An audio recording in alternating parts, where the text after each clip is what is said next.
Roth. Take two. All right, let's talk about where Gordon came from and the circumstances.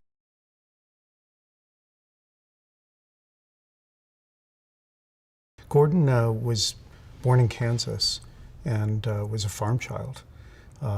And one of the youngest, if not the youngest, children in a very large family. And he grew up in a kind of manner that I think most people can't imagine. You know, extremely remote community on a farm where the children had to work as hard as their parents, you know. And he wrote about that really movingly in a couple of books, The Learning Tree and Choice of Weapons. I think that it really helped set him up for his future, in the sense that it gave him a tremendous understanding of the different lives that people lived. It gave him a great empathy for the varieties of experience that people had. I feel like he probably as a child was always yearning for something greater. You really get that sense from the memoirs. And what that means in a way is that he was always thinking about his place. So he was very self-aware.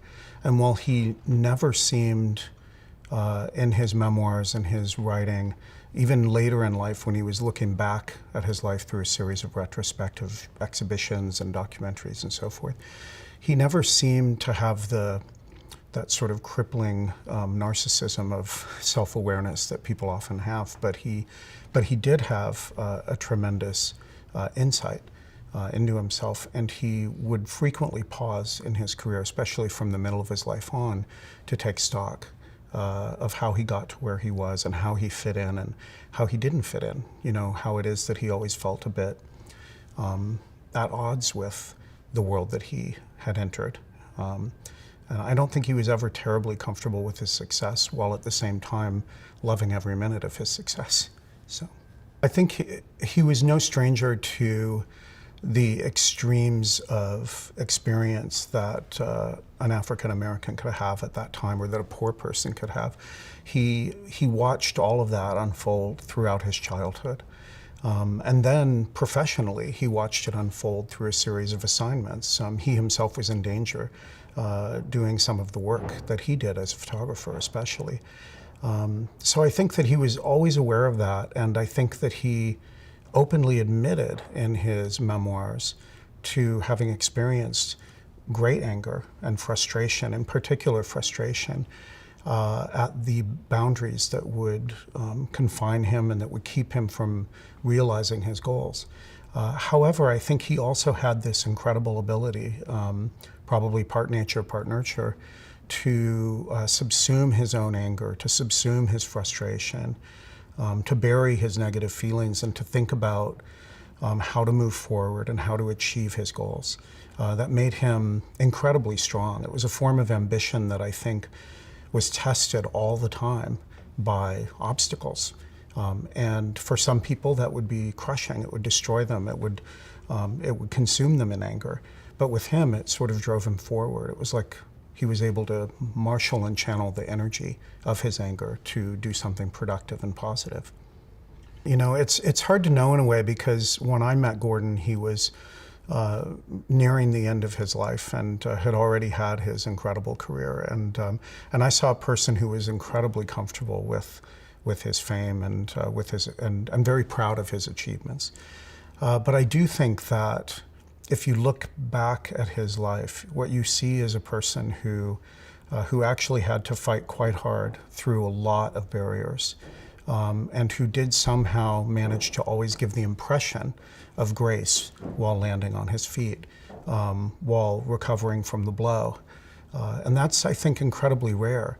And it helped him a lot. I think that he had a grace that made it easier for people to open doors for him, as opposed to close the doors that would keep him from achieving his goals. People wanted to help him. Throughout his career, he had patrons who were very supportive of him, and I think that had a lot to do not only with his skill, not only with his talent, with his innate charm, which was considerable, but also with the fact that he had tremendous grace in how he handled what it was that was thrown in his way.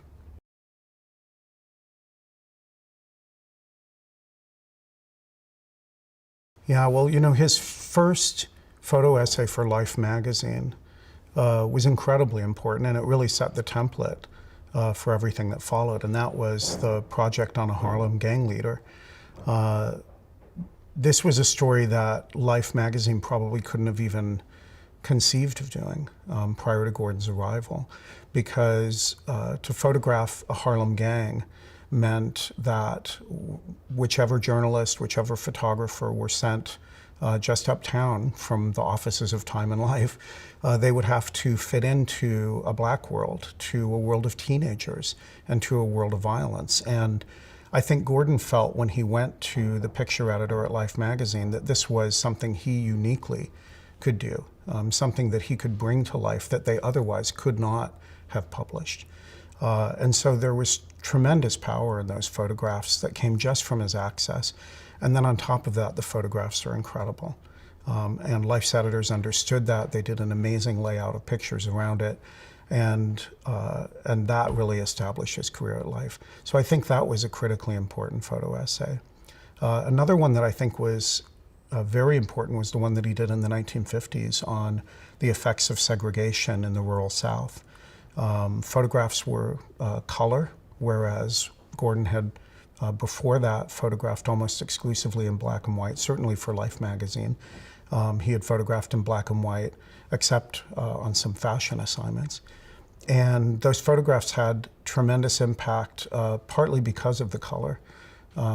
At that time, a searing photo essay in the pages of Life was practically expected to be in black and white, and there was an abstraction of reality that took place when something was shown in black and white. It was somehow easier, I think, for the readers to accept wrongdoing, to incorporate it into their own understanding of the world and the relationship of difficult events to their lives when they would see it in black and white. But these photographs were in color, and they were really tough, I think, for a lot of people to look at. So that photo essay had a great impact on the audience, on the readers of Life magazine, and I think that makes that one very important. And certainly now, from our current moment, when you look back at his career, those photographs resonate even more now, I think, as history than they might have resonated then as photojournalism of a current event. They seem to have taken on power because of our own desire in the present day to really understand what segregation looked like. And that photo essay is one of the lasting documents of that time.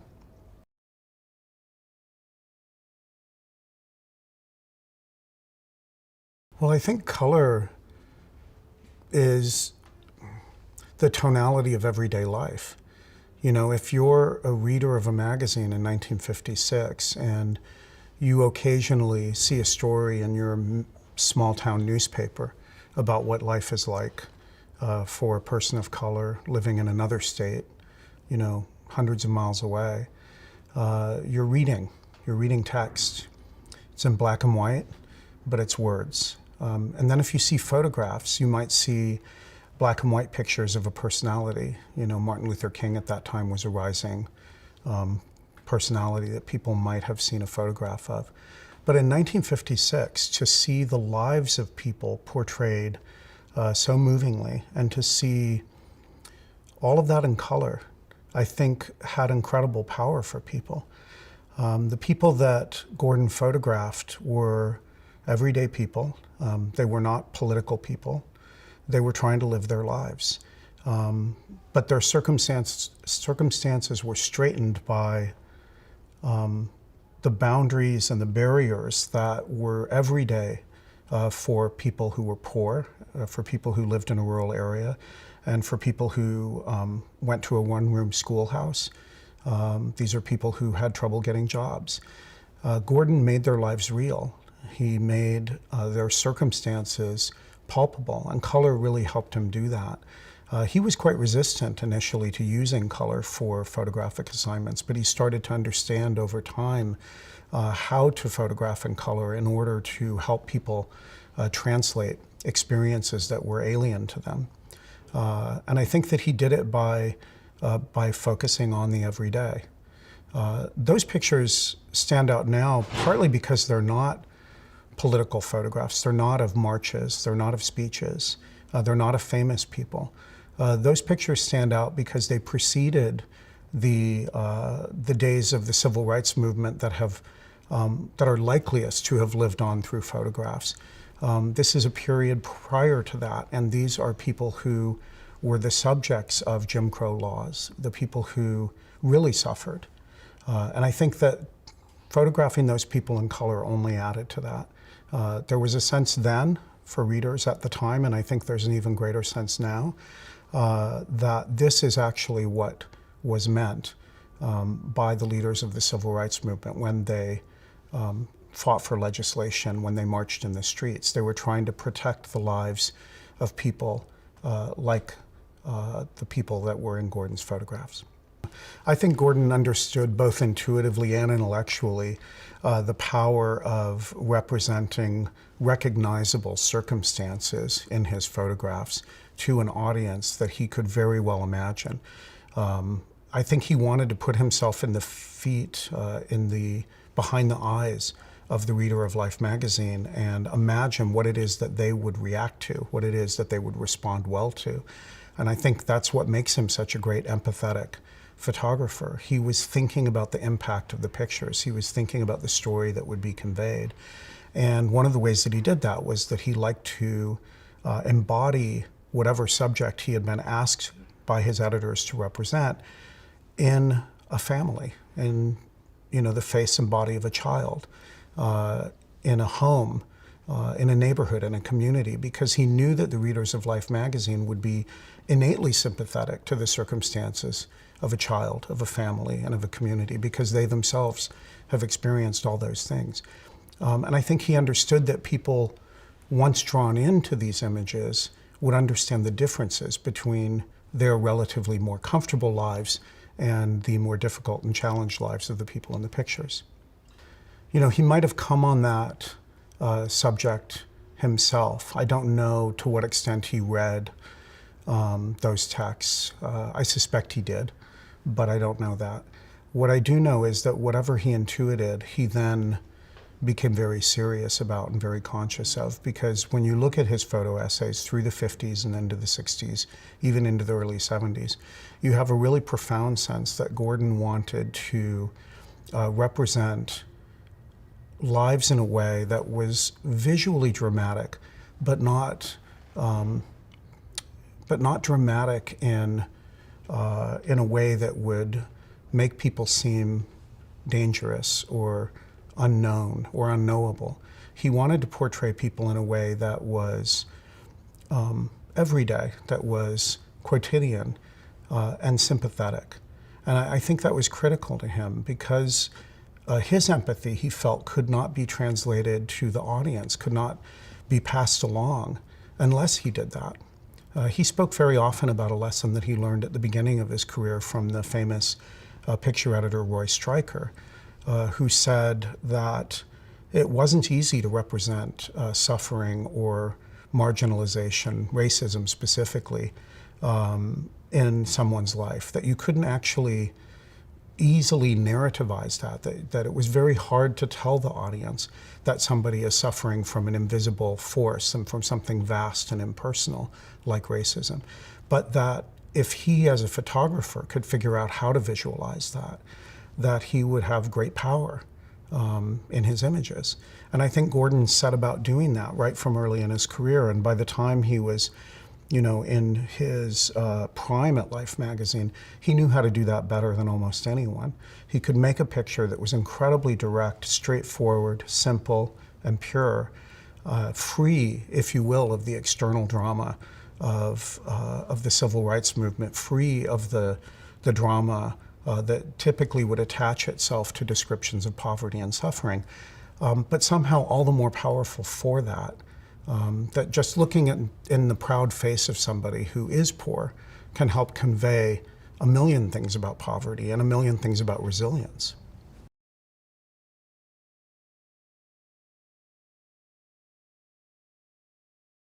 It's really tough to describe Life today, because Life magazine had a kind of cultural force and power and such a tremendous and wide reach in the 1960s that it's difficult for us to really explain all the different ways that people might have seen or understood Life magazine. I think that our common view now is that it was a middle-class magazine, that most of its readers were relatively comfortable, that on balance, the readership was white and suburban or urban. But it is also true that Life magazine had something that they called the pass-along ratio, which is that every issue would have been seen not just by the subscriber or the newsstand buyer, but also by, you know, up to 10 or 15 people after the first reader.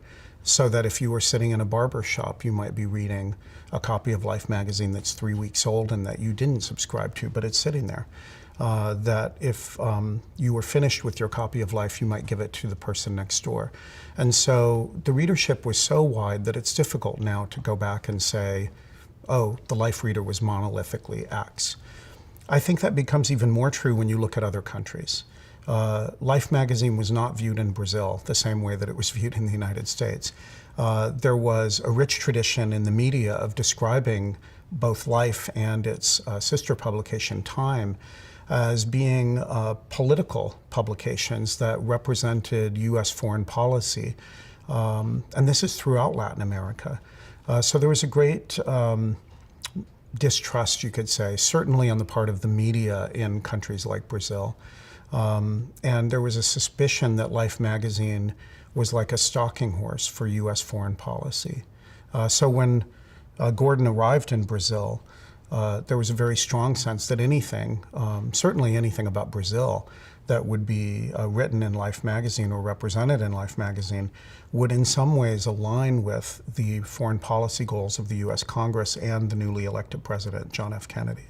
I think that if there is anything that we can say about the politics of Life magazine at the time, it is that they represented the politics of the publisher, Henry Luce. And Henry Luce was known all across the United States and all over the world, really, as an ardent anti-communist, somebody who had tremendous knowledge of China in particular, and quite extraordinary knowledge as well of the Soviet Union and the various countries viewed as satellites of or dependent on the Soviet Union. He was especially animated by the revolution in Cuba, which had happened quite recently. And at the height of the Cold War, which is the period we're talking about here, he saw Life and Time, both of his main magazines, as being bulwarks against communism internationally. And that was very clear on the pages of Life. You could, any week, read an anti-communist sensibility in the middle of a completely anodyne article about, say, house ownership in the United States. And more extremely than that, you would frequently see editorials in the pages of the magazine that were possessed by a kind of fear of communism and a sense that communism could very soon sweep over the United States of America. So that was an absolutely pronounced political position of the magazine at the time. One can imagine now, looking back, that Gordon had enough of a developed sense of his position at the magazine that he could succeed, and over time. I think he really valued his position there. It was an unusually valuable place to be, because whenever he would put photographs in the magazine, he was guaranteed to reach an enormous audience of many millions of people. And I think he wanted to protect that position. So he had to figure out how to fit in. I don't think he had a choice. I think that's especially true because he was a black man and the only person of color on the staff of photojournalists, which was a very, very famous and distinguished and professional and skilled cohort. He wanted to be in that club. He wanted to stay in that club. And he fought hard to get there, so why wouldn't he fight hard to stay there? So I do think that he had a strong sense of it, but I think he also had a sense of the fragility of his position. That did make him nervous at times. He often spoke about walking a tightrope every day at Life magazine, having a very powerful fear that at any moment it could be taken away from him.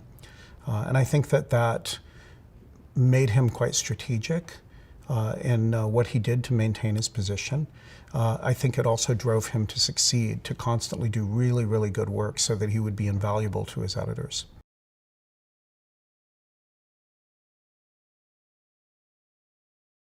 In 1961, Life magazine was celebrating its 25th anniversary as a magazine, and the editors had, under orders from Henry Luce, the publisher, decided that they were going to refocus the magazine around anti-communism. At the same time, they were redesigning the magazine as well. And there was this desire to have important, momentous even, articles that would be of great interest to the readership and draw readers to these newly designed pages of Life magazine. And so right in the middle of that redesign, the editors wanted to do a 5-part, 10-week series about what was called a crisis in Latin America, a crisis of poverty and a crisis of communism spreading across the region. Gordon was asked to photograph the second issue of that 5-part series and to embody through his photographs the subject of poverty and to demonstrate the tremendous risk that poverty put the population at, not just the suffering that they experienced through poverty, but the risk that they would expose their countries to communism. It's hard to imagine now, but it was seen almost as a viral thing, that if communism could sweep in, that it would overtake a region, turn the governments into adversaries of the United States. And this was a very urgent problem. So Gordon, who I think didn't care that much about that political framing, was nevertheless asked to make an effective photo essay that would illustrate poverty dramatically, that would help Americans understand the scale of the problem of poverty in Latin America. Brazil was selected by the editors as the country where the photographs would be taken. The decision was made that the quite graphic and picturesque favelas of Brazil would be an ideal visual setting for the poverty that was to be depicted. And then Gordon was sent to Rio de Janeiro to bring this into visual form, to make pictures that would really be powerful and communicate the poverty that the magazine's editors wanted at the heart of their 5-part series. There was this sense among the editors that the real danger of communism spread was a danger that would first reach the males at the heart of households, lower class and middle class households throughout South and Central America. There was a sense that working age men were potential soldiers in a communist army. And so the assignment that Gordon received was actually to focus his photo essay on a patriarch, on a male about 30 years old who had a family, a large family preferably. It's lost to history why Life magazine wanted that, but they actually created a script. And the editors in the Rio de Janeiro bureau of Life magazine went so far as to identify prospective families with a male at the top of the household. So Gordon actually had the very specific assignment of photographing a man named Jose Gonçalves, a man who would be at the heart of the picture story, and he had been cast for that purpose.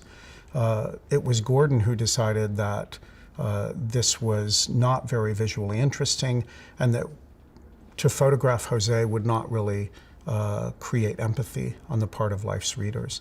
And I think while Life's editors wanted to frighten the readers of the magazine by showing them the potential danger of the spread of communism, Gordon wanted to reach the readers of Life magazine with an empathetic message about how terrible poverty was, how awful the suffering was in the favelas of Rio de Janeiro. So he had a very different motive when he made his photographs.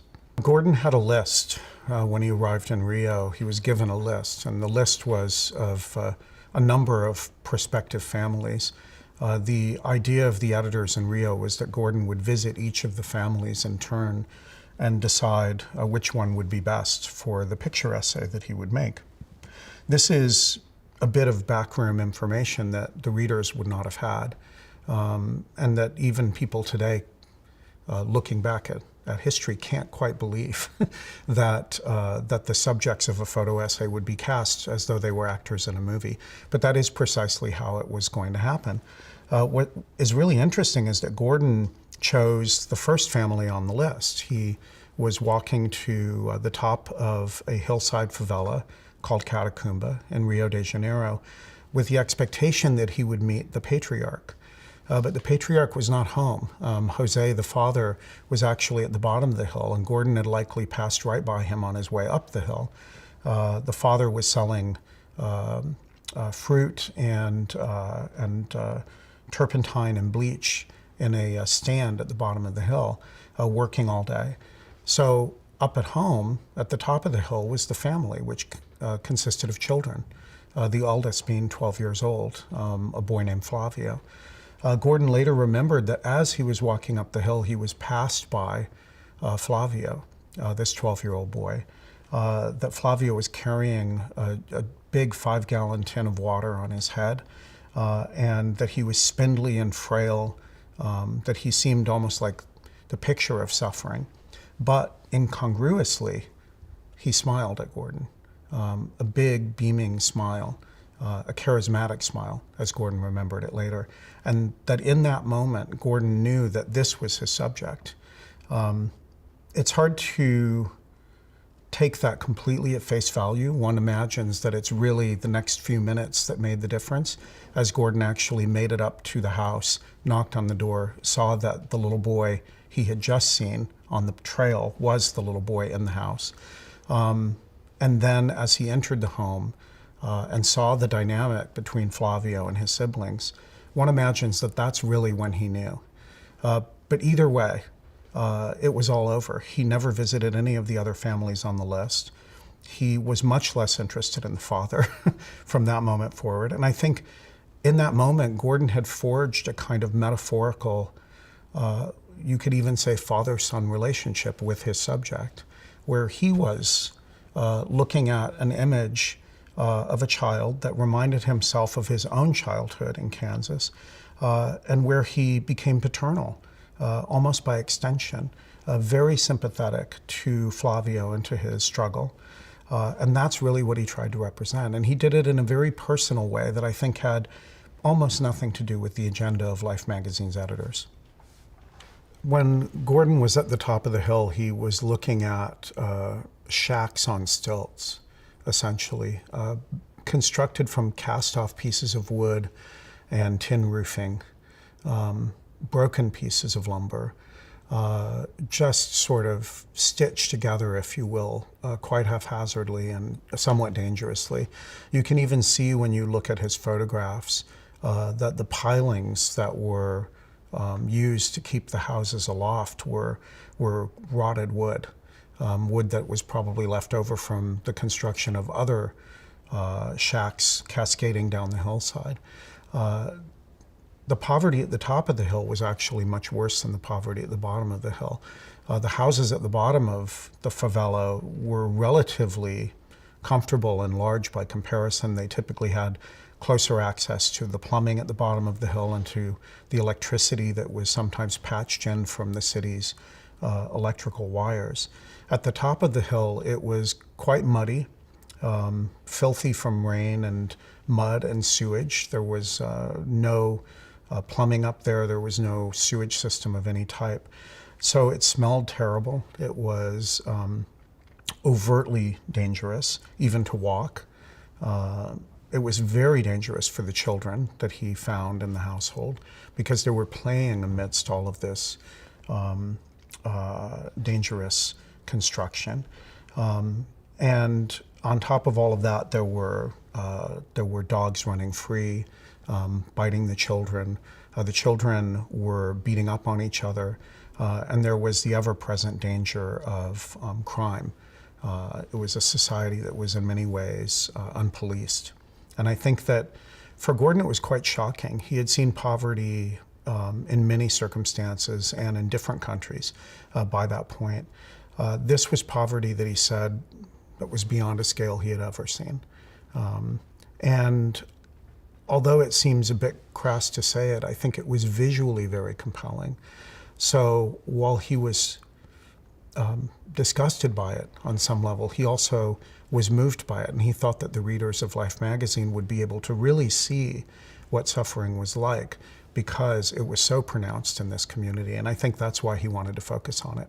Flavio was very compelling to him because he was an interesting mixture of extreme suffering and a charm that was startling to Gordon. He referred to him as having an almost Chaplin-esque kind of physical charisma, the way that he walked, herky-jerky motion that was somehow very charming, the way that he looked. He had enormous eyes. He was a very beautiful child, but those eyes were in the body of a 12-year-old that was soon to die. Flavio was always smeared with dirt and mud and wore rags for clothes. And he looked as though he was a consumptive, being overtaken by tuberculosis or some ailment like that. And it was later discovered that he had horrible asthma, terrible asthma. But it was very clear that he was in danger of dying quite young.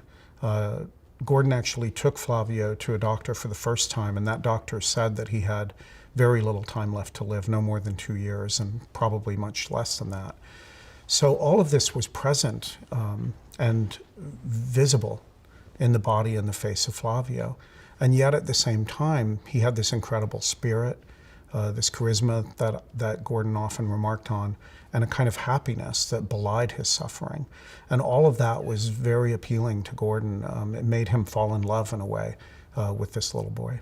He was in Rio for, I believe, 5 weeks, making these pictures. And he spent a great deal of time with the children. He didn't live in the house at the top of the hill. He would leave the favela every day, but he was up there most days, usually very early in the morning to very late in the afternoon or early in the evening, and essentially became part of the household. I think that was important because he needed the children to be very comfortable around him so that they would simply go about their daily activities without overt awareness of him and his camera.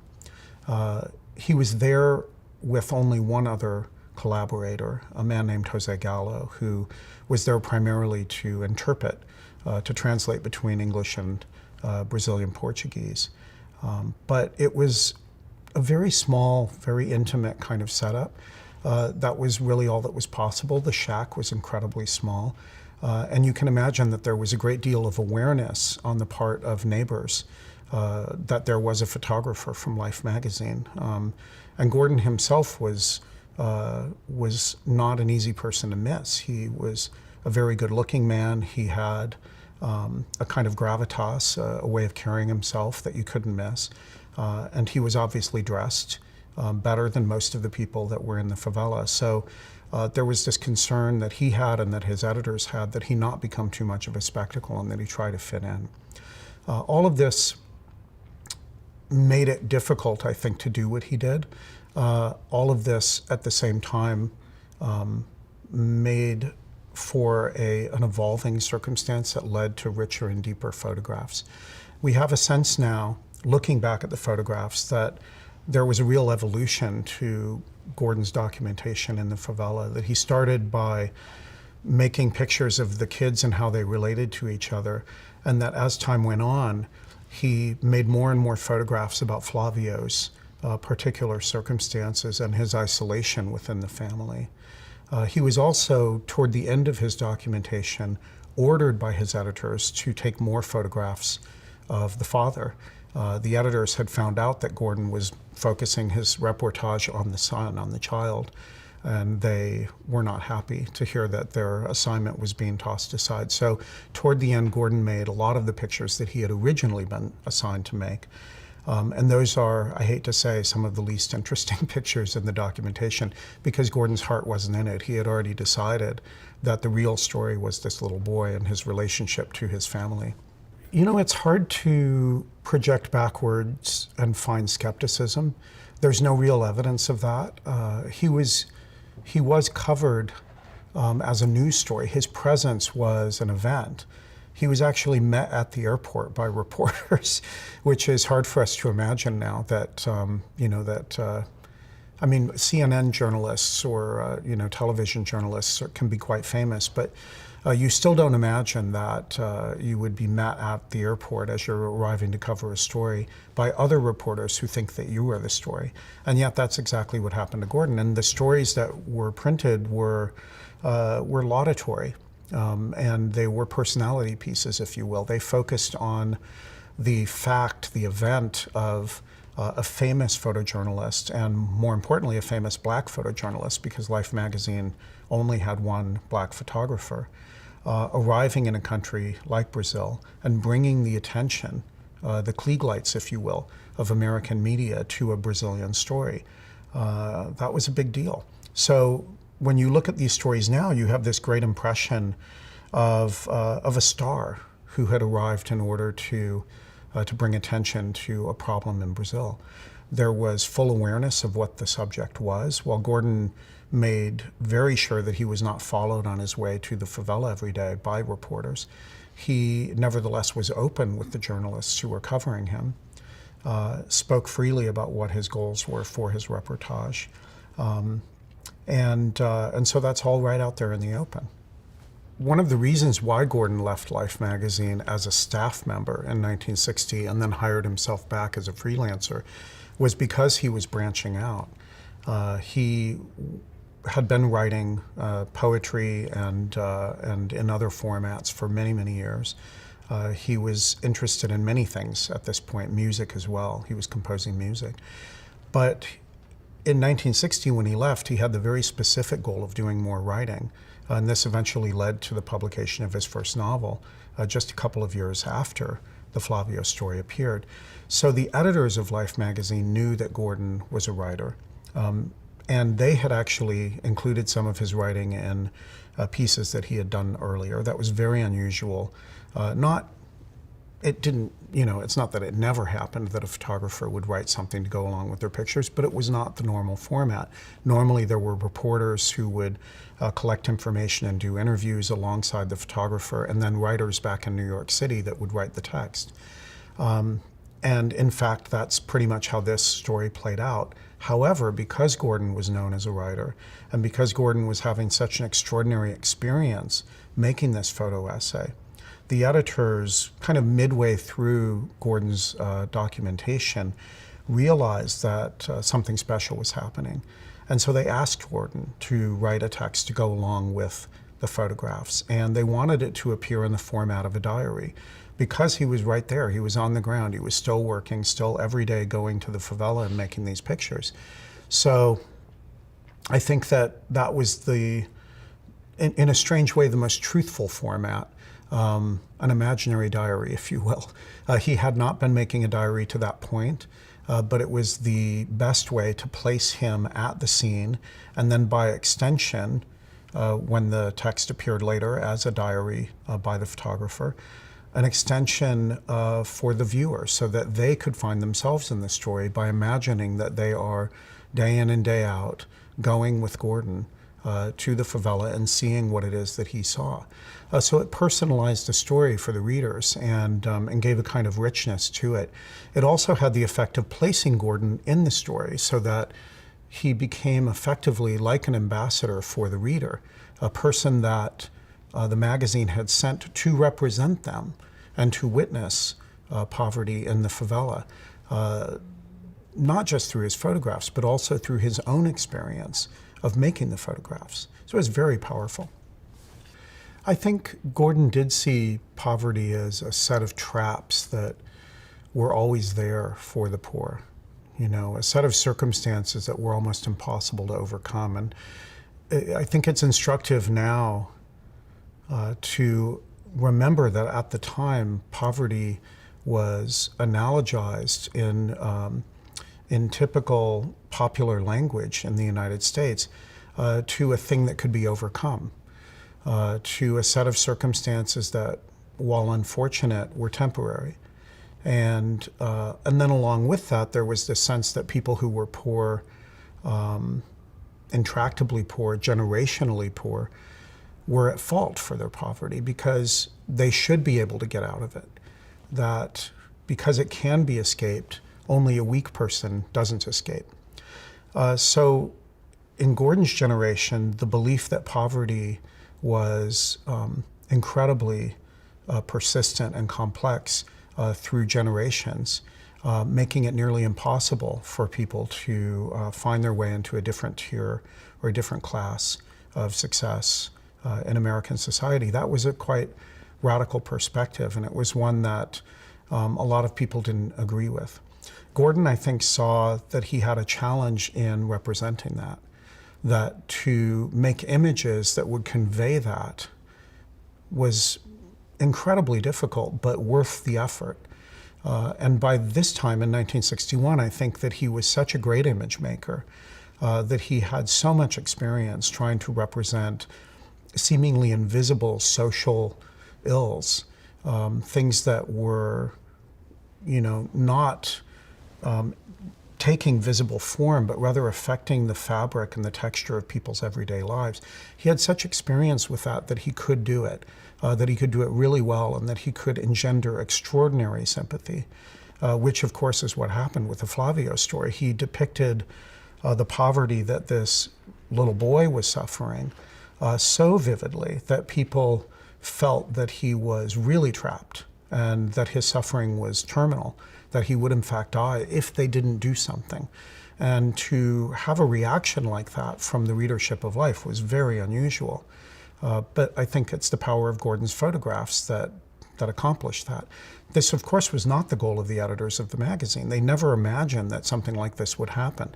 But I think it is precisely what Gordon wanted to do. He wanted to invest people's sympathy in the circumstances of this particular boy's life, and he succeeded in doing it.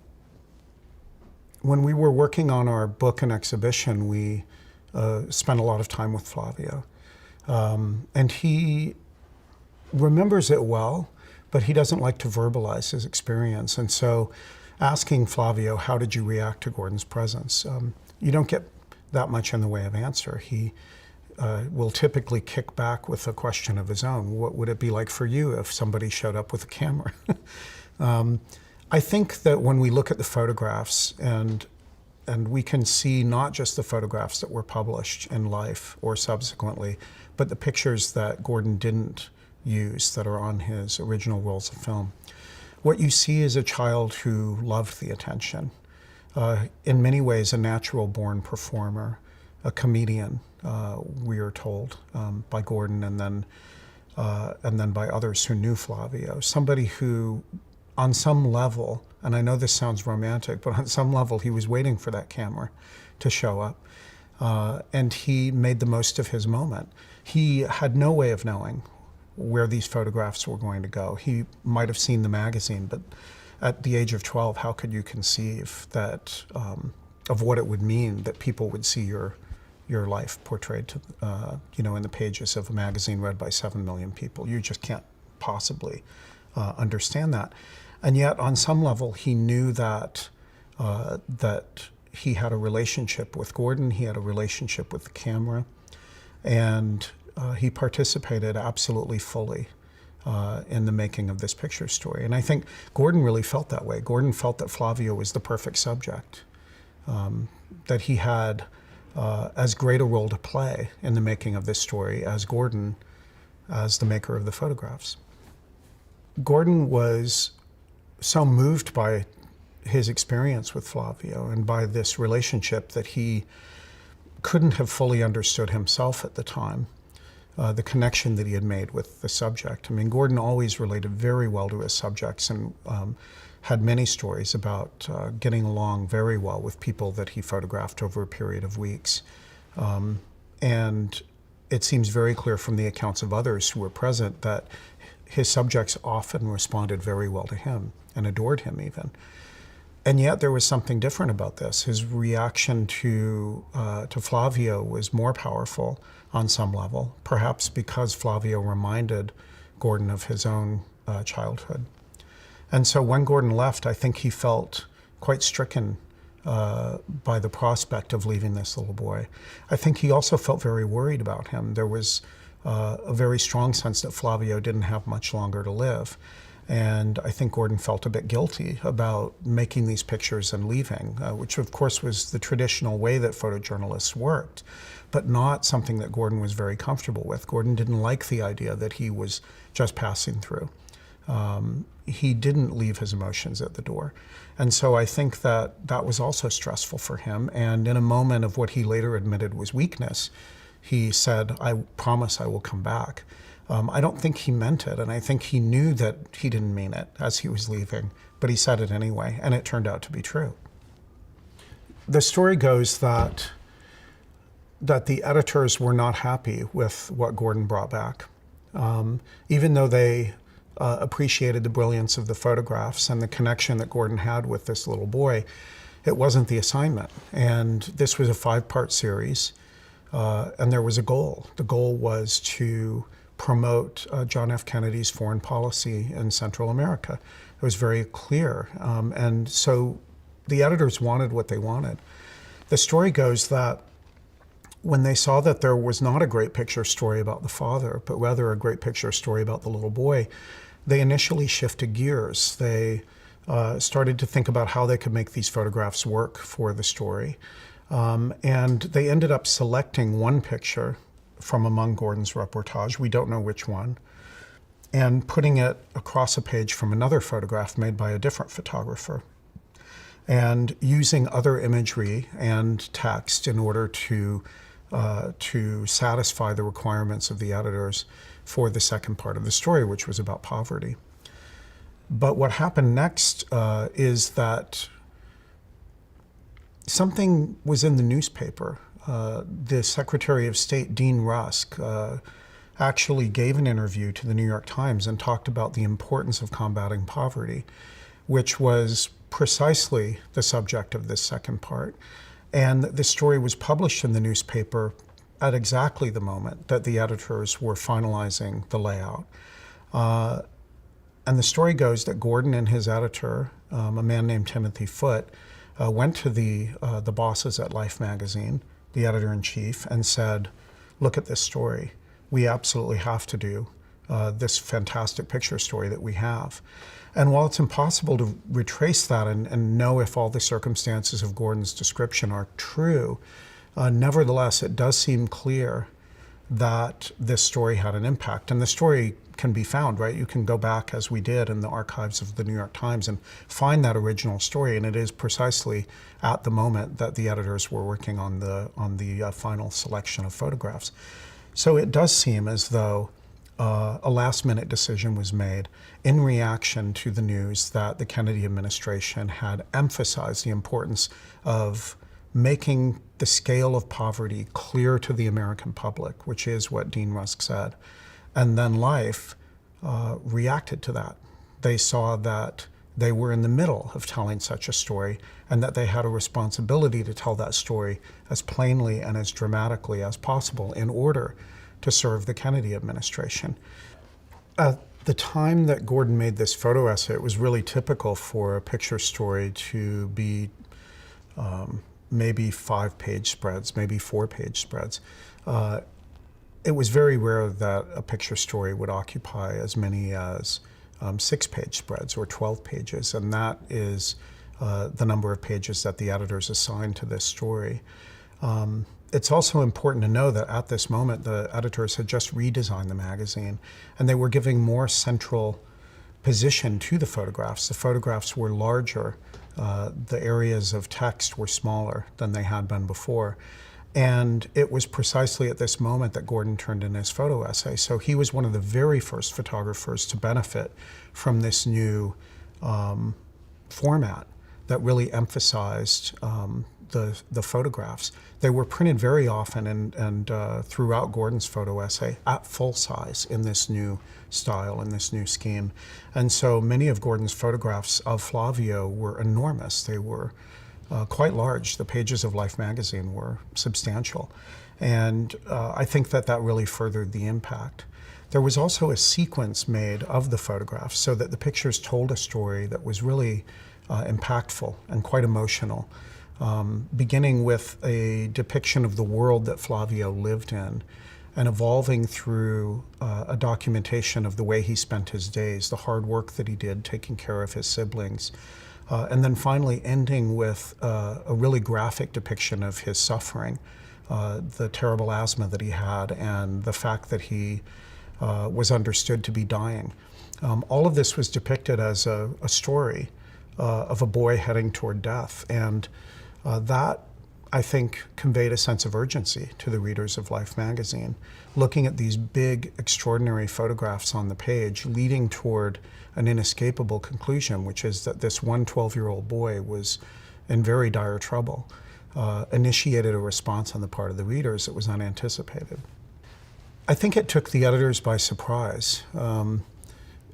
Life photo essays often had a considerable impact on the readership, and people would write letters in conveying empathy for the subject of one story or another. But I don't think the editors had ever seen anything at quite this scale and quite this speed. Letters to the editor just came pouring in. They came from all over. But even more interestingly and more unusually, people were sending money.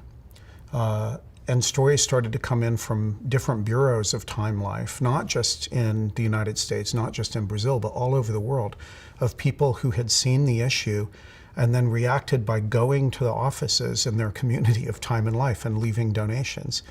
And this was just extraordinary. There's documentation from that time of the surprise, the astonishment really, of the staff of Time and Life who were getting these donations and opening these letters to the editor. And the word went up, all the way up the chain at Life magazine to the publisher's office, that the magazine had to do something because the readers wanted to do something. That effectively now the magazine had a responsibility to the readers, and on their behalf a responsibility to Flavio and to the family and to the community, because people wanted to help. They had never really experienced anything at quite this dramatic of a scale. They had, in fact, become involved in the lives of some of their subjects at intervals in the history of the magazine, but it was rare, and nothing quite like this. You know, it was, as I said, not unprecedented, but unprecedented at this scale. And so the magazine reacted in a way that was, equal parts opportunistic and empathetic. There was tremendous emotion on the part of the staff of Life magazine, and people were getting personally involved in offices. The publisher's office, there was an executive assistant who sort of adopted this project that emerged of saving Flavio and rescuing his family from their poverty and helping to ameliorate the conditions in the favela. And the money was really there at scale. Within a period of several weeks, as much as $30,000 flowed in and was meticulously documented. And a plan was hatched very quickly because there was a sense of urgency. Flavio was not well, and there was a great deal of fear, and this is all preserved in the correspondence of the time, that he might die at any moment. But the magazine was a very organized enterprise. It was highly professional. It was a very rich corporation, Time Life. And so they embarked on this as though it was a mission that had to be taken seriously and addressed professionally. The competing interests of these people who were emotionally involved with Flavio's life, both on behalf of the readers who had been excited by the story, and because they themselves had become engaged with the life of Flavio, started to compete a little bit with the imperatives of the editors at Life magazine, who saw an opportunity. They started to understand that if in fact they took the readers' money and the readers' good wishes and carried them forward in Brazil and actually helped Flavio, that would be great material for a follow-up story. It would help drive further attention to the 5-part series, maybe add to their readership, add to their subscriptions. And so very quickly, a plan was put into play where Gordon himself would go back to Rio and take the money of the readers and the good wishes of the readers and bring them into action. And that happened so quickly that it's hard to imagine now. It was just a few weeks after the story was published, and I mean, really 3 weeks, I think, and just a few months after Gordon had been there. And so Gordon, who had told Flavio that he would come back, actually did come back. And he didn't just come back, he came back to help. So that was really extraordinary.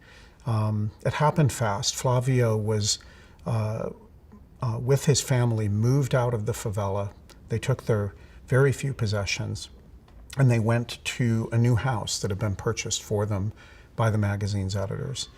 But that very night, Flavio didn't even stay. He got on a plane and he went with Gordon Parks back to the United States. And the idea was that he would actually be treated for his illness in the very best facility in North America, perhaps in the world, a hospital that existed entirely to treat terrible cases of asthma in children, a pediatric hospital in Denver, Colorado. And then over time, over many, many months, the magazine looked after Flavio while he was in that hospital, looked after the family who had moved into a new house on the outskirts of Rio de Janeiro, and then put into effect a public works program in the favela, which actually went on for years. This was just extraordinary. The magazine essentially became the guardians of the community. You know, it was interesting because the magazine had a very strong sense that they had to keep this quiet as much as possible because they were very well aware of what could happen if the media found out about it and started following Gordon around. There were also fears that it would place the family in danger, that in the middle of a very large community, the favela had over 13,000 people living there, that for one family to be saved would be very controversial among all the other families. And of course, that's true. So it was all done in a very well-organized, planned-out way. Gordon went back. He was quite excited by the attention to his photographs, very happy that he could actually help Flavio. But it's important to remember that he was also ambitious, and he saw an opportunity for himself. So he actually bought a movie camera, a 35 millimeter film camera, and took it back with the intention of making a film about Flavio and his family. And so for the first couple of days, actually, first few days, Gordon actually shot film of this very same things that he had photographed when he had been present a few months earlier.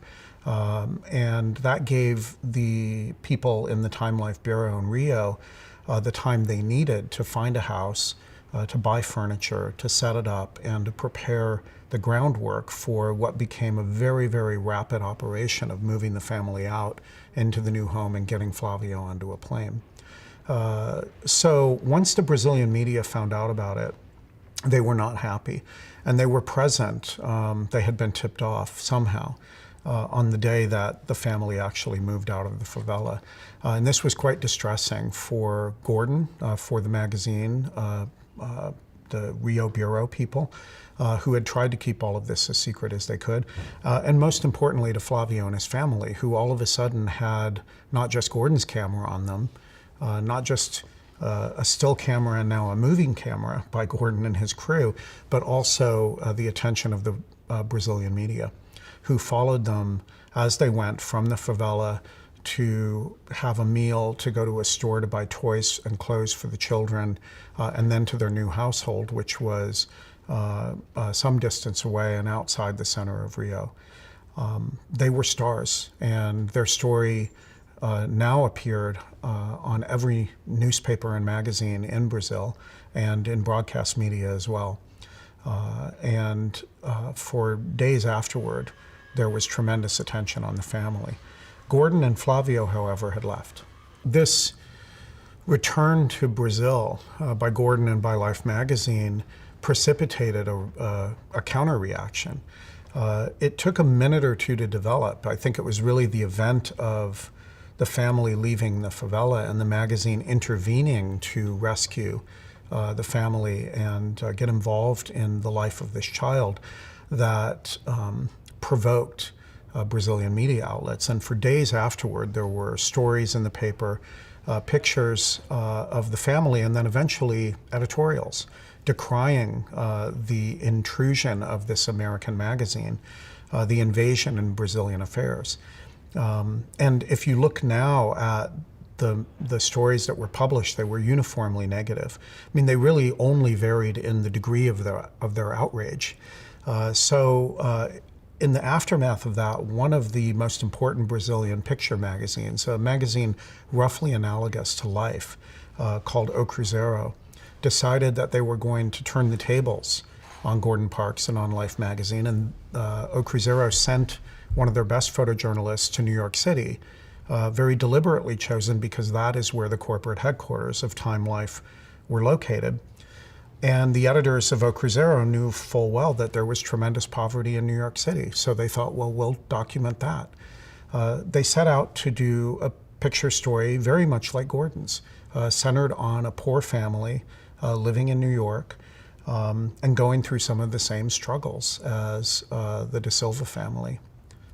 In Brazil, and you know, this took time to bring into effect. I mean, even for the photographer, a man named Henri Ballot, it took a period of weeks to find the family. He didn't have a New York bureau to help him out. So it took a period of weeks for him to identify the family, a period of weeks to photograph them, and then eventually the picture story was published some months later in the fall of 1961 in Brazil. And at that time, I think that public interest in the story in Brazil had waned just a little bit. And as a result, the real news that developed around this picture story was not sympathy for this American family, which would have matched the American reader's sympathy for this Brazilian family living in poverty, but rather a kind of media fight, a scrum between the Brazilian magazine and the American magazine. So when the story was published, a new round of articles began in Brazilian newspapers about O Cruzeiro taking on Life magazine and attacking them. And that brought a great deal of attention to O Cruzeiro. But like any kind of internecine media warfare, it sort of burned itself out pretty quickly because the audience didn't have much to do with that story. But it was exciting, I'm sure, for a moment. And it was very exciting back in New York, where the editors of Life magazine took very seriously that they were being attacked again and again and again in the Brazilian media for a story that they were very proud of and for an enterprise that they were very much involved in, which was the attempt to help this family. They thought they were doing the right thing, and they did not like being told by the Brazilian media that they were being colonialists and that they were intruding in Brazilian affairs. They didn't like that at all. I think that Flavio got caught up in the process of his rescue, if you will. The motives of Gordon and Life magazine were absolutely optimistic and quite positive. There was a very strong sense that they had a responsibility to do something to save Flavio's life and also to change his circumstances, to give him the opportunity to succeed in life so that he wouldn't be imprisoned by his poverty.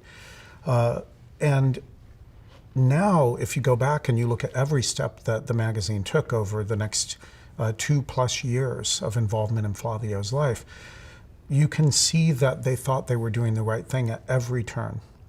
And so separating him from his family was the first really consequential decision, but it seemed necessary to the editors because there was a very strong sense that if Flavio stayed in this shack, that he would die very soon, and that if he went with his family to their new home, that he wouldn't get the medical support that he needed. There was even a sense that his family was dangerous for Flavio, that Flavio would stay trapped in poverty, that his parents would not take his health crisis seriously. So there was a very strong feeling that the editors had that they could do better, that it was in fact critical to take Flavio to another context and to put him in the hands of medical professionals in the United States. Along with that, of course, came an education in the United States and acculturation to American values. And so Flavio began a very different life, and one that he fell very much in love with over the next 2 years. Once the decision was made to send Gordon back, the editors turned their attention to making a great follow-up story, and one that would further invest the readers of Life magazine in the outcome, so that they could feel as though they had accomplished something by sending in their money and giving their support to this enterprise of saving Flavio. When Gordon went back to Brazil, on behalf of the magazine and on behalf of the magazine's readers, he became the subject, as importantly as Flavio was a subject, of this follow-up story, the rescue of Flavio, the saving of the family from poverty. So Gordon couldn't actually be the only photographer involved in this story. He did take some pictures, and some of the best photographs that we have from that return visit are by Gordon, but there were also other photographers brought into play, one in Brazil in particular, and another one in Denver, Colorado, where the story ended with Flavio's arrival at the asthma hospital for children. So Gordon himself was a key subject, and he was depicted with Flavio, comforting him and accompanying him on this new journey to a better life. There was this sense that the magazine had that in making the follow-up story, that not only would they benefit the magazine by gaining readers and by exciting their existing audience with the agency that they now had in changing the fortunes of this child's life, but there was also a sense that in helping the family, the magazine could visualize for its audience what it was like to be an American that then uses power and goodwill around the world to help improve the lives of others. A kind of microcosmic version of the Peace Corps, if you will, so that instead of a whole community and a great deal of effort and trouble and expenditure of money, this foreign aid program would be aimed at one child and one family and one community, and it would happen fast. And you would see pictures of it on the page of the magazine, which for the readership was going to be very powerful. And that's really how it worked out. The photographs were actually published in the magazine under the headline, "The Compassion of Americans Brings a New Life for Flavio," in that one sentence summarizing the goals of the editors in doing a follow-up story, and then telling the audience that they can change the world, that they have agency, that they don't simply have to react to these photographs, they can do something about them, which was a very heady thing. And it makes the follow-up story in its own way very powerful, maybe not as powerful as Gordon's original story, but a key part of this episode in Gordon's life, where the pictures actually make change, where you don't just make photographs, put them in a magazine, and walk on as a professional photojournalist to the next story, but that you in fact can change the circumstances of someone's life. That was a really extraordinary thing for Gordon, and I think for the readers of the magazine as well.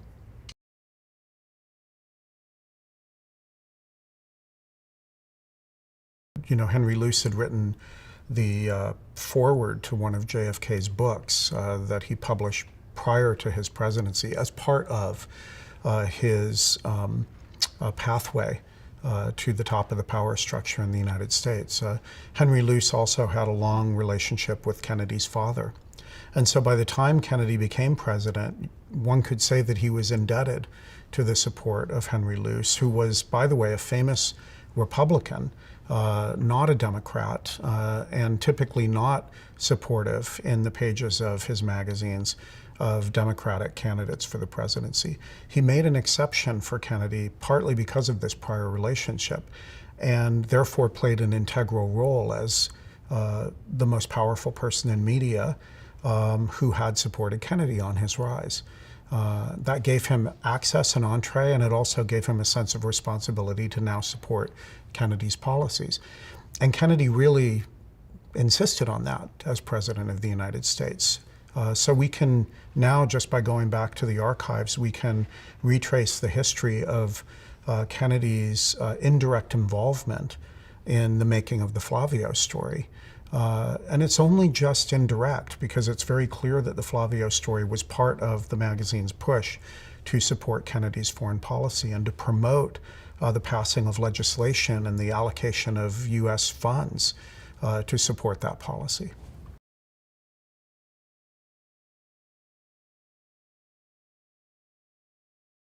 There's actually an incredible photograph from Gordon's contact sheets of Flavio's arrival at the hospital. And it's like nothing I've ever seen. It's Flavio surrounded by a sea of children who are wearing their school uniform from the Children's Asthma Research Center and Hospital in Denver. And it captures his first minutes in Denver. He has flown on an airplane from Rio to New York, then transferred to another plane and arrived in Denver. And that's a long trip, but I don't think it can compare to the scale of psychological journey that he had just made, going from the direst poverty that he could have experienced in this favela in Rio to a middle-class hospital in one of the richest cities in the United States.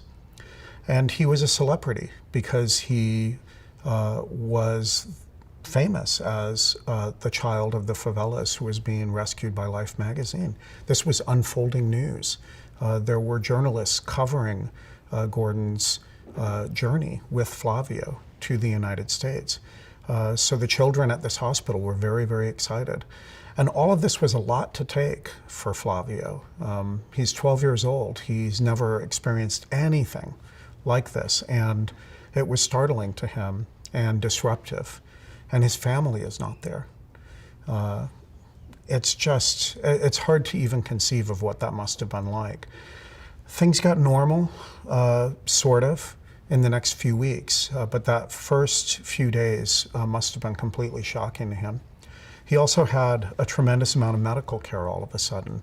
After going to a doctor once in his life, he was now the subject of advanced investigation by many doctors who were at the absolute top of their field trying to get a handle on his illness and trying to help ameliorate it.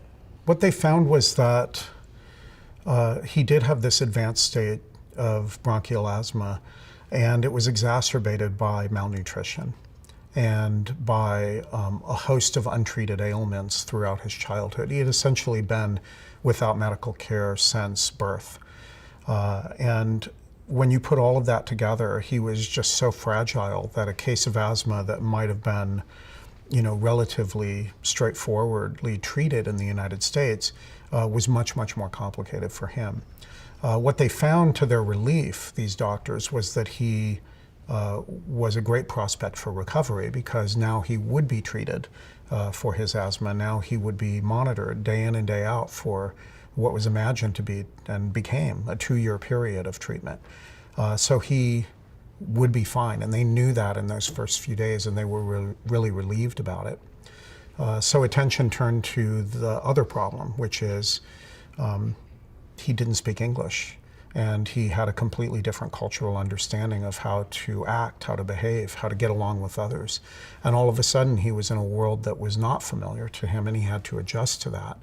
And that was stressful and difficult. And what it meant was that while the asthma was being treated more effectively than had been anticipated, and while his prognosis was better physically, there was a whole new set of problematics to deal with that had to do with his upbringing away from his family and his acculturation to a new way of life. Flavio initially had a hard time adapting. He was used to fighting if he needed something. He was used to being aggressive with his siblings. He was used to having his siblings around him. And he was used to his parents either being very rough with him or ignoring him. And all of a sudden, he was the center of attention, and he was on his own, and he was learning a new language, learning new sports, new ways of relating to other children. And it wasn't just during the week at this hospital, which also sent him to school. Also on the weekend, he was adopted, you might say, by a kind of surrogate family who looked after him on Saturdays and Sundays and incorporated him into the lives that they were already leading with 3 small children. The Gonzalez family, Kathy and Jose Gonzalez, and their 3 sons, welcomed Flavio with open arms, helped him learn English, and really taught him a different way of living in a family environment. And their family couldn't have been more different from the family that he had just left behind. And so Flavio reacted very positively to the love and affection and warmth that he experienced. And he still remembers this in a very uncomplicated way. He really believed at the age of 12 that this was his new family.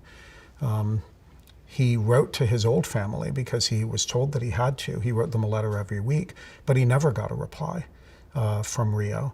And over time he started to, I won't say forget, but he started to leave his old family life, his relationships to his brothers and sisters behind him, and adapt to this new reality. And he started to see himself as having 3 new brothers and 2 new parents. And that changed everything for him, and it was almost impossible for him to change back or to imagine even going back. He remembers now that that he thought his life had changed, and his every expectation was that he would stay with this new family, that he would live in Denver, Colorado, that he had made new friends and that those people would stay his friends.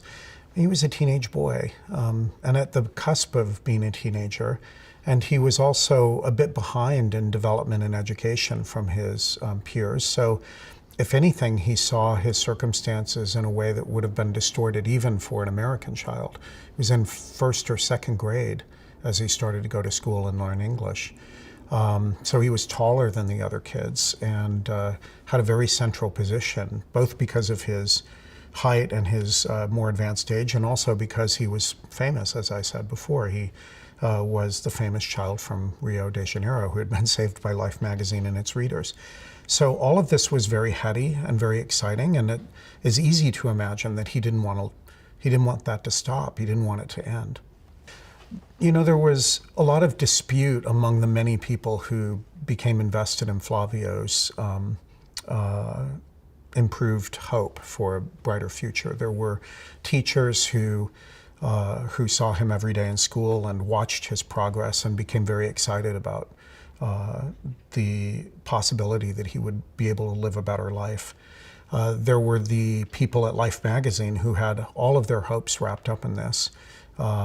And there was Gordon, who wanted to believe that Flavio could improve his circumstances through hard work, through effort, as he felt that he had done, moving forward from his childhood living in rural Kansas. But there were people, particularly psychiatrists at the Children's Asthma Research Institute and Hospital in Denver, who looked him over, gave him tests, and concluded that he was too developmentally behind. He had been restricted for so long in his education and in his upbringing and his acculturation that he couldn't improve. And these people, I think, also probably had biases that they weren't even aware of and that influenced their understanding of his chances.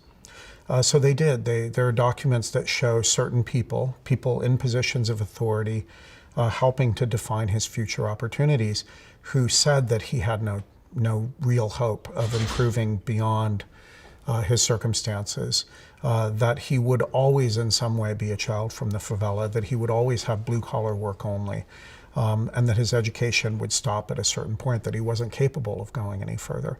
And it had the effect of, interestingly, of intensifying the efforts of the people who really believed in Flavio and who thought that he could improve his life. They wanted to prove these doctors wrong. And so they stayed involved and they kept working on the project of Flavio's betterment. All of which, by the way, he was somewhat unaware of because he was just a kid living his life. All along, there had been a plan to send Flavio back after 2 years because the hospital in Denver had said that it was a 2-year course of treatment. And Flavio's father in Rio at the airport had said to Gordon, you have to bring him back safe and sound. And that was understood to mean as soon as he is better, you bring him home. It's easy now to look at this set of circumstances and think that it was the wrong thing, now that Flavio had a new pathway, to force him to return to something like his old life. But it makes perfect sense if you think about it in context. His family said bring him back. The doctor said this will take 2 years. So at the end of 2 years, Gordon, the people at Life magazine who were involved in this project, started to get very, very worried and unhappy about the now evident consequences of returning him to Rio and his family. And they had to take him because his course of treatment, his time at the hospital was done, but they were not confident that it was the right thing to do to return him to his family. There was a very strong feeling that his family would not be able to provide the right environment, that he wouldn't be able to continue on a good educational path, that the schools wouldn't be up to the standards of the ones that he had had in the one that he had had in Denver. And so a middle way was found because the magazine was still determined to make sure that his life got better. So he was actually flown back to Rio, visited his family for 1 day, and then taken to a boarding school in Sao Paulo, which is quite far away, and now began yet another new life, yet another chance at happiness and improved circumstances. And he was still very much under the stewardship of the magazine, now through a person from the Rio de Janeiro bureau, Jose Gallo, who had been the reporter that had accompanied Gordon on his original story. And Jose Gallo now became his surrogate father and overseer as Flavio continued through his teens to try to improve his circumstances. When Flavio left Denver, it was very much against his will. He didn't understand at all. He was very upset. He had forgotten to some extent his family, and he was quite upset with them because they had not written to him. And so he begged to stay. He begged first at the school and the cancer hospital and with his surrogate family. But they all were committed to this. They had all been part of the decision. They were heartbroken, but they felt that they couldn't say yes. They felt that, of course, Flavio needs to return to his family and needs to return to his country. And then people from Life magazine came and he begged them to adopt him. And he went first to New York City and saw Gordon, visited Gordon briefly before he returned to Denver. And in that visit, he begged Gordon to adopt him. And so there's a really strong record that Flavio was deeply depressed about his departure and desperate to stay in the United States, and that he, one by one, asked all of the people who had become his new mentors and his guides to this new world. He asked each one of them in turn to adopt him, finally with Gordon. And none of them said yes. None of them felt that they could. A few of them said they wanted to. They didn't tell him that, but they told others. And they really felt very strongly that, that he had to go home, that he had to return. So when he landed in Brazil, he was very unhappy. And we found photographs of his return, and you can tell he was not pleased to be back. In later years, Gordon talked about this with an interesting combination of resolution that he had done the only possible thing by saying no, and guilt. Guilt that he felt even when he said no. Even in that moment, he knew that that if he said yes, that he would probably be a good father to Flavio, and Flavio would have a better life. And he had a great deal of love for him, a form of warmth and affection that went way beyond what he had felt for any previous subject that he photographed. And he felt a real investment in Flavio's life, having helped change the course of his destiny. So I think Gordon felt guilty then. And as the years passed and he got occasional word of Flavio's experience in Brazil, he felt that guilt all the more. But he, even in retrospect, felt that he couldn't possibly have adopted him. that there was just no way, that it would have been a form of kidnapping, if you will, to keep Flavio from his own family and from his own country. Gordon was a very thoughtful person. He really considered deeply his responsibility to his subjects, even long before this episode with Flavio. He knew that there was something not quite right about a journalist dropping into someone's life and then purporting to understand it and to take a picture of it, whether that's in the words of a story or in the photographs in a photo essay, and pretend to understand the totality of someone's life. And once he started intervening, as he did at different occasions of his career, different moments, he felt an even greater sense of burden, because he felt all along, this is not going to be easy. This is not necessarily the right thing to do, to try to redirect fate and to believe, to have the hubris, if you will, that one can make change in someone else's circumstances, that it's much more complicated than one person can solve. And I think he knew that really deeply and really profoundly. What is unusual is to admit to it publicly. And that's what I love about that sentence. Gordon, at the very beginning of his book about Flavio, suggests that he had probably been wrong to do what he had done. Before you even read the details, you understand that it's a conflicted story. And that's one of the things I love most about Gordon, is that he was really committed to the audience, to depicting difficult problems and challenges for the audience at Life magazine. He was deeply committed to the subjects of his photographs. He didn't want to just take images and walk away from them. But in the end, he understood the complexities, and he carried that with him as he went on in his life. Never losing his compassion, never losing his empathy, always still trying to help.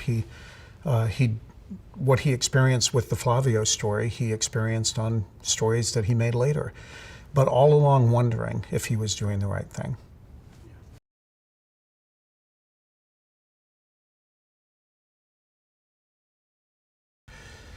Well, it's been very difficult for him. He's had multiple lives, and they've halted to be overtaken by a new pathway of life.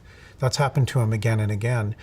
And on some level, he's been trapped in the image of the 12-year-old boy with intractable asthma and malnutrition, right? He's understood by people all over the world as his 12-year-old self suffering from poverty. He's become a symbol of poverty in the favelas within his own country and in the United States. And he does feel trapped by that. He feels as though he can't really escape his symbolic self with his real life and his real daily identity, which of course, marches on as all of our lives do.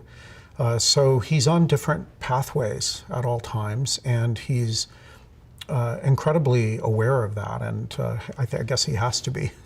Every year or two, a reporter shows up at his home and asks him to once again talk about that moment in his life when Gordon Parks photographed him and where he was taken to the United States. So he can't really get away from it. And when we went there to work on our exhibition and book, we knew that we were the latest version of the reporters who had come at intervals in his life and asked him to represent poverty in Brazil. And he knew that we knew that, and he, at least initially, wanted to make sure that we understood that he was aware of what we were doing, and that he was aware of the complexity of it, and that he was not going to make us comfortable. It was an incredible experience. Over time, I think Flavio, and this may be true of every encounter he's had with this story, after the initial shock of someone showing up and asking you to justify your place in history, he adapted, and he participated in the making of our project, because I do think that on some level he feels responsible to the story as well. He knows that a big part of the original story was not just that he had been photographed, but that he had fully participated in the representation of the story that Gordon wanted to take back to American readers.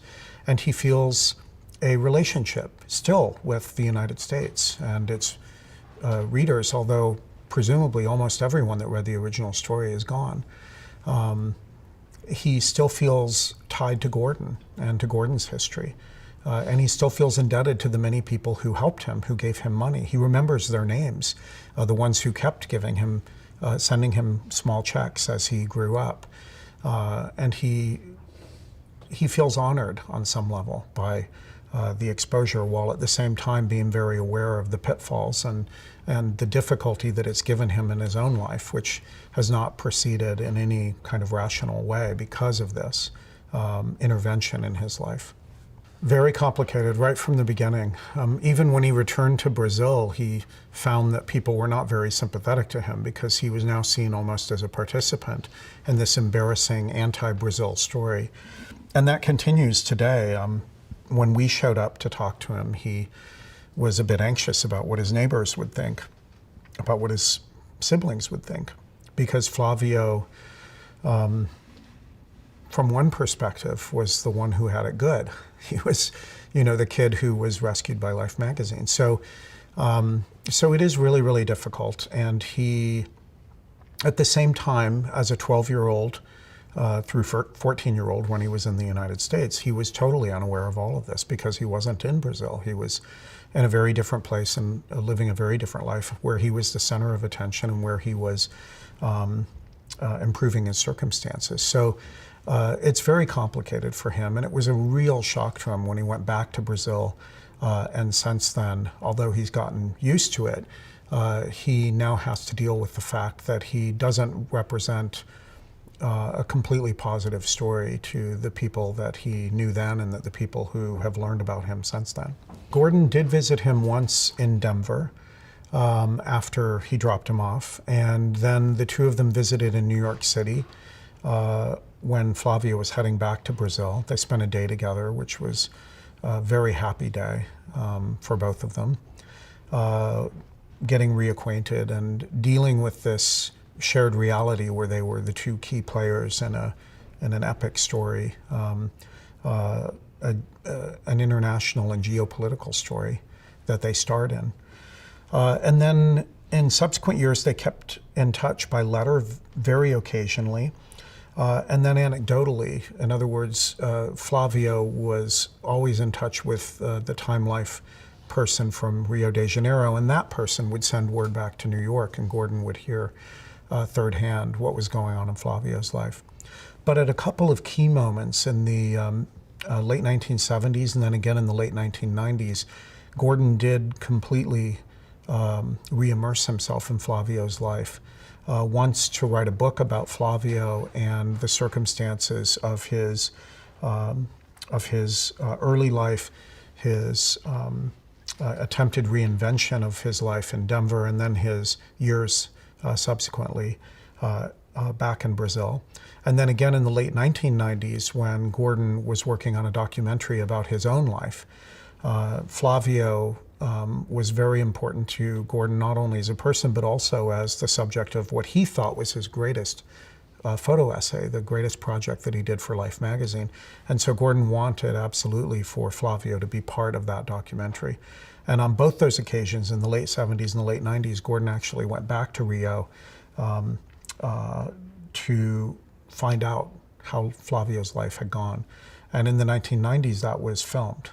In the 1970s, Gordon himself was once again a reporter revisiting an earlier story.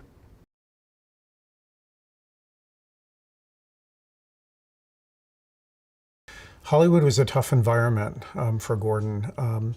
It's instructive to think about the different episodes of Gordon's professional success as radical, because they were. He was effectively like the equivalent of Jackie Robinson entering American media when he went to Life magazine in 1948, which is just 1 year after Jackie Robinson joined the Brooklyn Dodgers.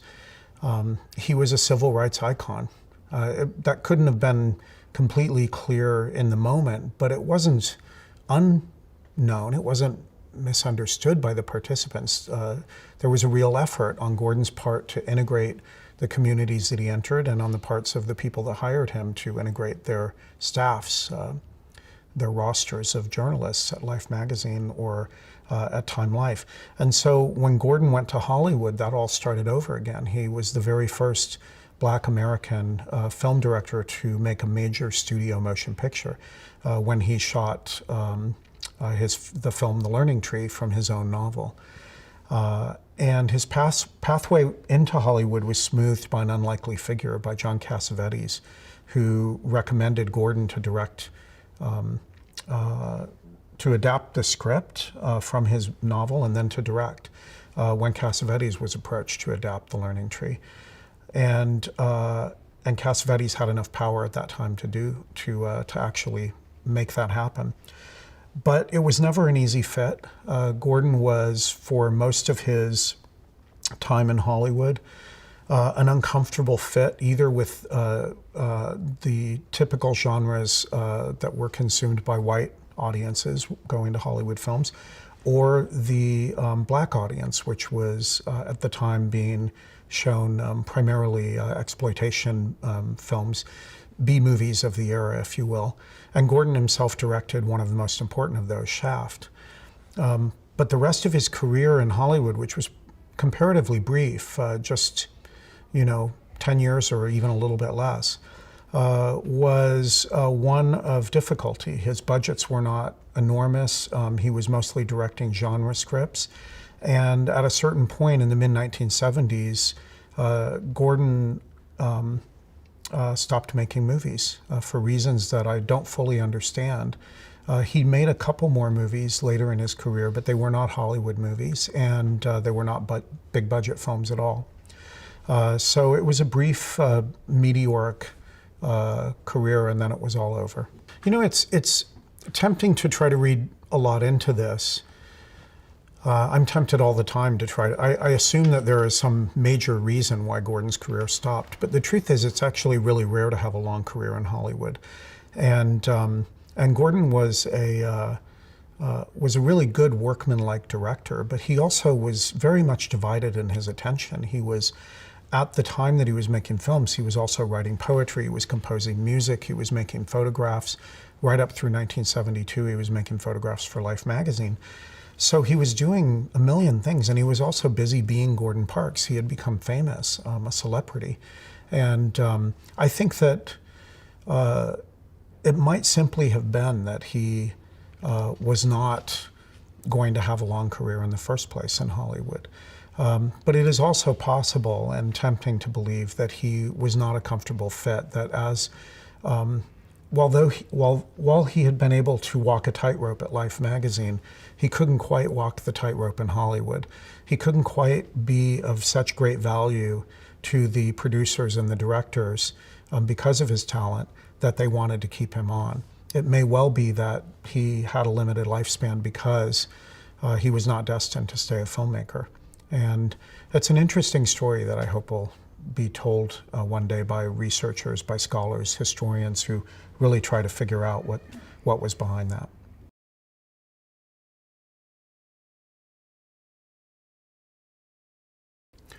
There have been a lot of people that have criticized Gordon for working for Life magazine. Not for his work per se, not for his photographic perspective, which I think is pretty universally praised throughout his career and now.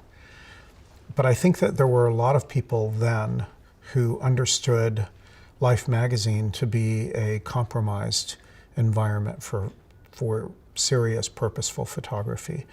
There have been many critics, fellow photographers, audience members, who believe that Life magazine had a heavy hand in all of the reportage that appeared in the pages of the magazine. And Gordon, simply by trying to work within that system, became a suspect figure for many people who were outside that system. And I think that it's hard to call it a form of victimization, but he was to some extent victimized by the unforgiving reflection of success. When you are successful, you draw antipathy and animosity from those who do not share in the success.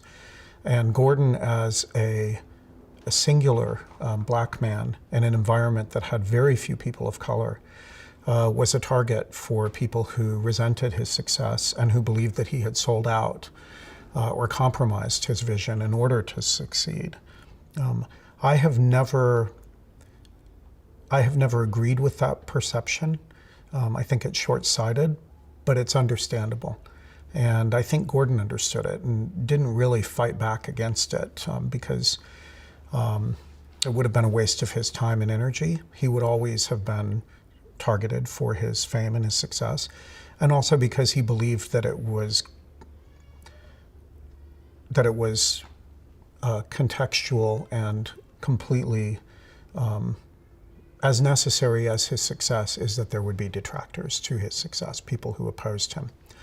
I think that that's one key area of criticism. There are other people that think that his photographs are quite simple and direct and not very stylistically sophisticated. And I think that that represents a profound misunderstanding of his work, which is incredibly powerful precisely because he had worked out a rich, complex vision of directness and of plain-spokenness. I mean, that's a strange way of talking about a photograph, but they are nothing if not plain-spoken. He was a communicator ultimately, and he was interested in, as a photographer, in evolving a style that would speak directly and clearly. And I think that his photographic expression is perched between description and metaphor in a way that very few other documentary photographers have ever matched. And that is why his photographs found such a big audience, reached so many people, and moved so many people. But it's deceptive. His vision looks almost like not a vision, but rather like a form of transcription. And that criticism, which I have heard many times, I think is completely false, and I completely disagree with it. I mean, there's so many different varieties of documentary photography, and I think that a lot of people evolved a style, as did Robert Frank, that was in the direction of the street. In other words, moving away from people's intimate environments into the exterior world, making photographs that represent the perspective of an outsider to experience, as I think Robert did, looking from the outside in and trying to understand mysteries about people rather than describe everyday realities. And I think Gordon is just a very different kind of documentary photographer. I think he always felt, certainly when he was at Life magazine, that he wanted to bring the readers into a world, and that the only way that he could do that was by entering that world himself. And in photographic terms, the way to accomplish that would be to be direct and to be present and to sit between the subject and the audience, and very often even depict the subjects of his photographs looking directly into the camera as though they are looking to their future readers, to their future audience, the people who are looking in at them. And that required a certain kind of portraiture, which is really what he put at the center of his photography, a form of direct representation of people. And it required a form of transparency and directness and plain-spokenness so that he, as photographer, would not stand in the way or over-interpret or over-explain what it was that the audience would look at. It's a very unvarnished perspective, and I think that its directness, the directness of his style, is deceptively easy, but it really isn't easy. He thought so carefully about every decision, from lighting to framing to construction of the image, and to the needs of the magazine, which was going to make the final decisions about how to publish the picture. that he created a really unique style, but one that does not look like a style. And that directness of view, I think, made the audience feel not like outsiders dropping into a world, but rather as though they were sitting right next to the subject, maybe even talking to them and trying to understand their lives. So there was great power in that.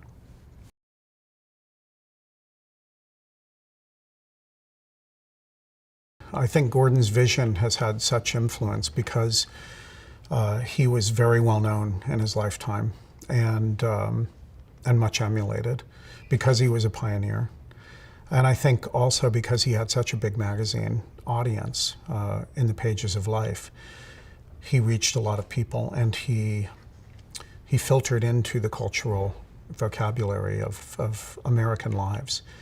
The two that I am most interested in, that I think about a lot as having descended from his example in photography, are Dawood Bey and Latoya Ruby Frazier, both of whom make portraits that invest in the lives of their subjects as richly and deeply as Gordon did.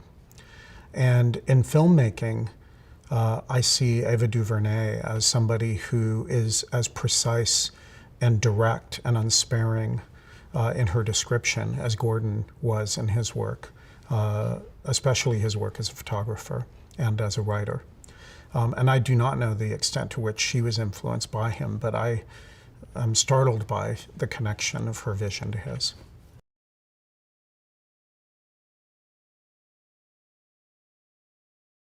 I think of her complex construction of group portraits and singular portraits within an environment as being very much in line with the style that Gordon developed, where the images, on the one hand, are descriptive of the circumstances of someone's life, and on the other hand, they are constructed and overt in their construction and transparent in their mediation, so that both the people who are being photographed and the people who are looking at the picture can be fully aware that there is a communication going on.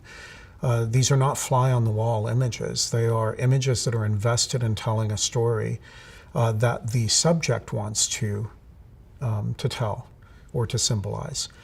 And I think that's a very powerful thing. It makes the audience consider its own place in the story if they must see themselves as in communication with the subjects of the story.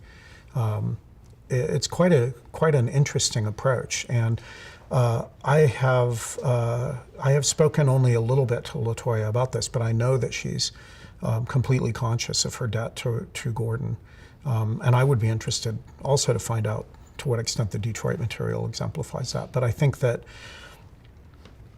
certainly her investment in their lives after the pictures is also an inheritance of what she sees as the responsibility that Gordon felt to his subjects.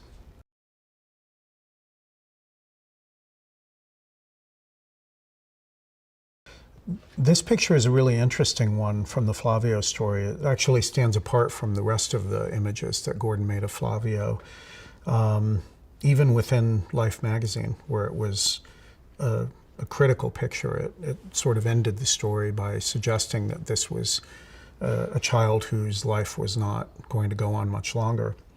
I find it really interesting because Gordon had a very strong storytelling sense and was always thinking about how to make an image that would engage the viewers of the pictures. And he, at different moments of the Flavio story, used overtly religious symbolism.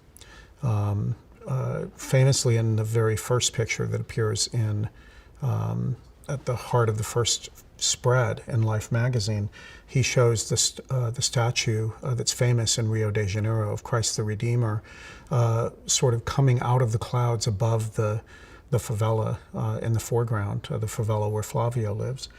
And ending the story, there was this picture of Flavio in a subtly Christ-like pose.